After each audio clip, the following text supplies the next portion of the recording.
Bonjour, David Chéroux, instructeur deuxième dame de Krav Maga à Bordeaux. Aujourd'hui, je voudrais développer un petit sujet. On me pose la question régulièrement. Frapper le premier, est-ce que c'est une bonne idée ou pas?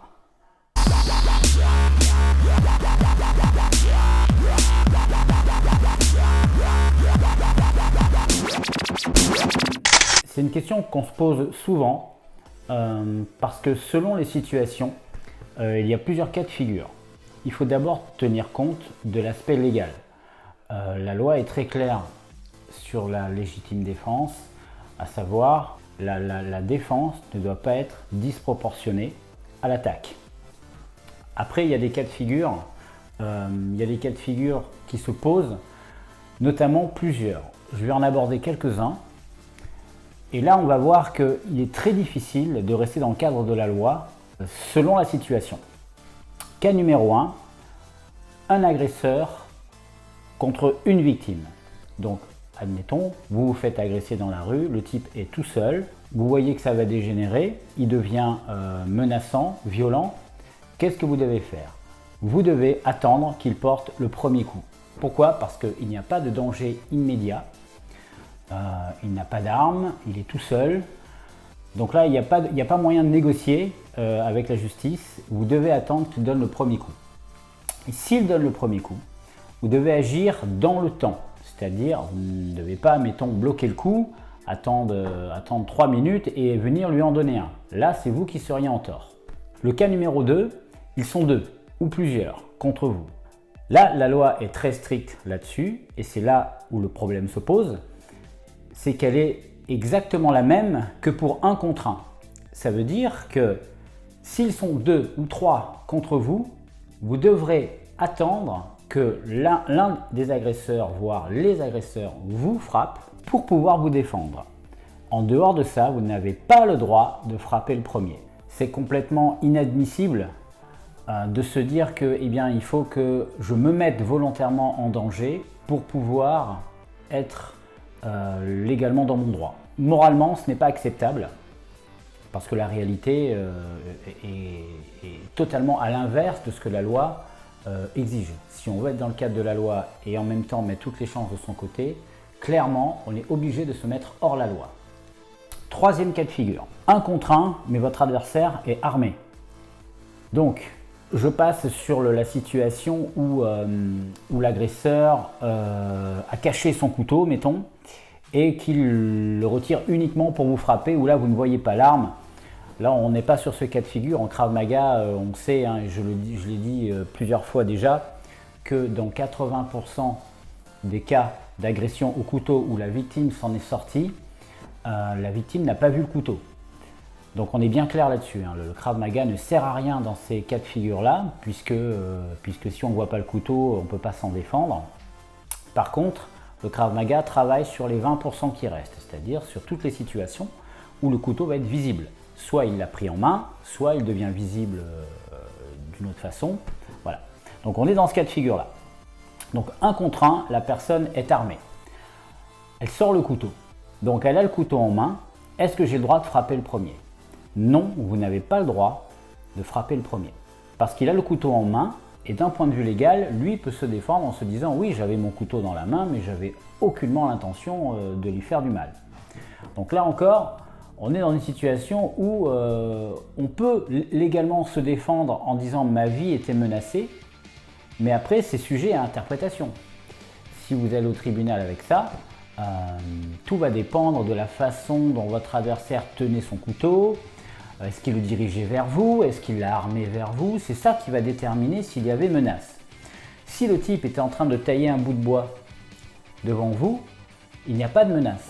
Donc vous n'avez pas le droit de le frapper le premier. Et pourtant, lui, il peut faire ça et directement vous attaquer s'il le veut. Donc la menace est réelle. Mais vous n'êtes pas dans votre droit si vous frappez le premier. Et dernier cas de figure, ils sont plusieurs et ils sont armés.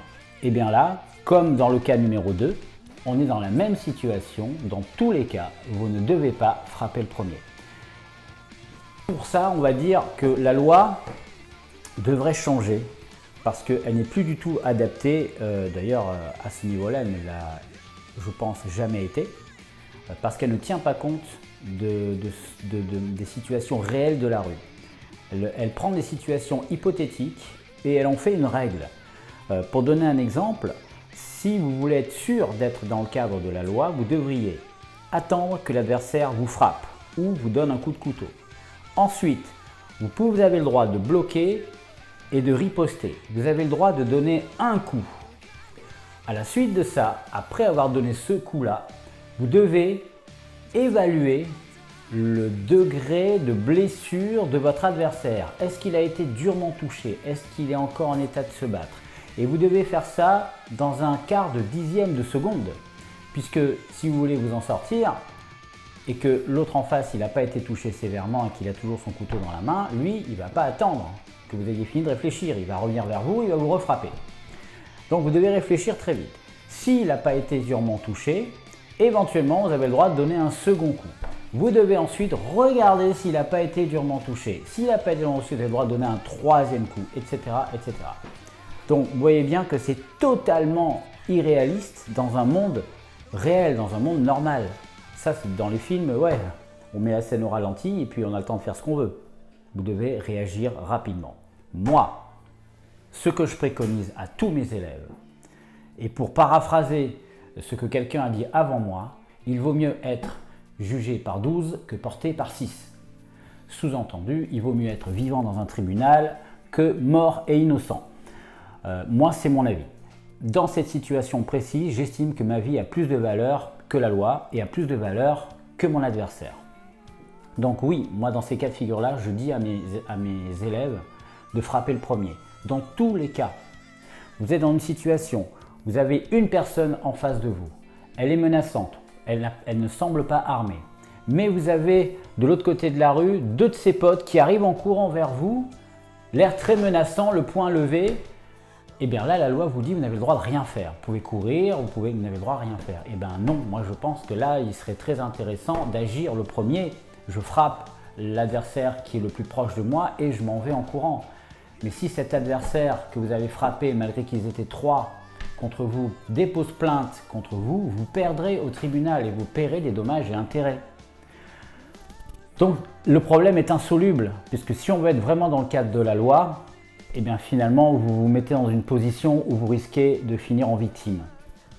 Moi je dis à mes élèves toujours, vous faites ce que vous avez à faire et vous partez, vous n'attendez pas la police.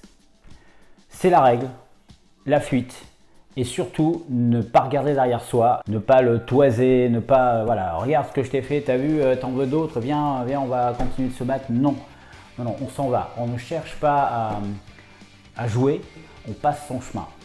Donc pour résumer, frapper le premier, oui, on peut frapper le premier lorsqu'il y a un réel danger de mort pour vous. Quand vous avez 2 adversaires contre vous, il y a un danger de mort. Quand vous avez un seul adversaire contre vous désarmé, restez dans le cadre de la loi. Si vous voyez que vous avez le dessus, ne frappez pas trop fort. Si la personne est seule et non armée, à ce moment-là, restez dans le cadre de la loi, ne frappez pas le premier.